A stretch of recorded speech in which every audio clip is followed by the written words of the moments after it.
દક્ષિણ ગુજરાતમાં ફરી એકવાર લંપી વાયરસની એન્ટ્રી થતા પશુઓના મોત. જ્યારે 50 પશુઓ સંક્રમિત થયા હોવાથી પશુપાલકોમાં ચિંતાનો માહોલ જોવા મળી રહ્યો છે. દક્ષિણ ગુજરાતમાં ફરી એકવાર લંપી વાયરસની એન્ટ્રી થતા પશુઓના મોત. જ્યારે 50 પશુઓ સંક્રમિત થયા હોવાથી પશુપાલકોમાં ચિંતાનો માહોલ જોવા મળી રહ્યો છે. સુરત જિલ્લામાં ફરી એકવાર લંપી વાયરસની એન્ટ્રી થઈ ચૂકી છે. અત્યાર સુધી લંપી વાયરસથી માંગરોળના લીંબાડા ગામના એક પશુનું મોત થયું છે. વીતેલા એક પખવાડિયામાં 50 જેટલા પશુ સંક્રમિત છે. લંપીના લક્ષણો જણાય તો પશુઓને તાત્કાલિક અસરથી નજીકના પશુ દવાખાને લઈ જવા અપીલ કરવામાં આવી છે.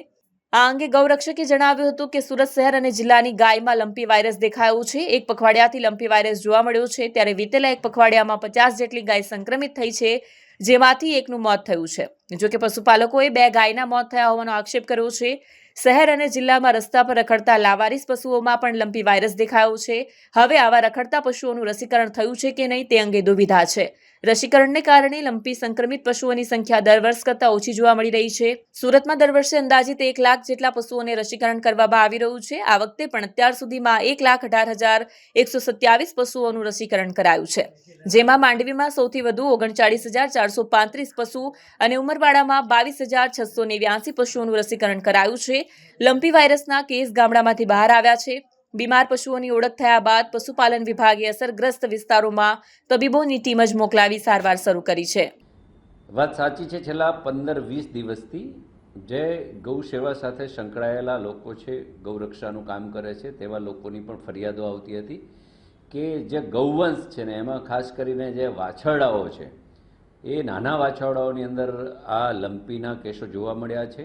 અને એ બાબતે પશુ નિયામક શ્રી સુરત જિલ્લાને પણ મારે રજૂઆત કરી હતી અને પાંજરાપોળને પણ રજૂઆત કરી હતી. અને તેઓ દ્વારા એક શેડ પણ બનાવવામાં આવ્યો છે તેમને સુરક્ષિત રાખવા માટે. એક અલગ અલાયદી વિભાગ પણ અંત્રોલી ખાતે રાખવામાં આવ્યો છે. પરંતુ બહુ ગભરાવાની જરૂર નથી. આ જે ડિસીઝ છે એ નાના વાછરડાઓમાં છે.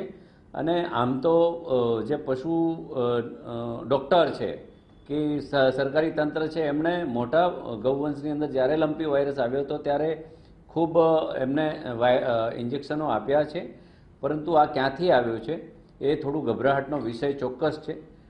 પરંતુ જે રખડે છે અને એમાં આવા લંપીના જે વાયરસ દેખાઈ રહ્યા છે એ જરા વિચારવા જેવું છે. તંત્ર થોડુંક હજી વધારે સજાગ થઈને આવા પશુઓને ઉઠાવી લઈ અથવા તો એની ટ્રીટમેન્ટ વ્યવસ્થિત થાય તો કંઈ વાંધો નથી. અન્યથા આ વધારે જો ફેલાય અને અન્ય પાંજરાપોળ કે ત્યાં સંક્રમણ વધે તો ગૌવંશનો નાશ પણ થઈ શકે. એટલે એ ચિંતાનો વિષય છે.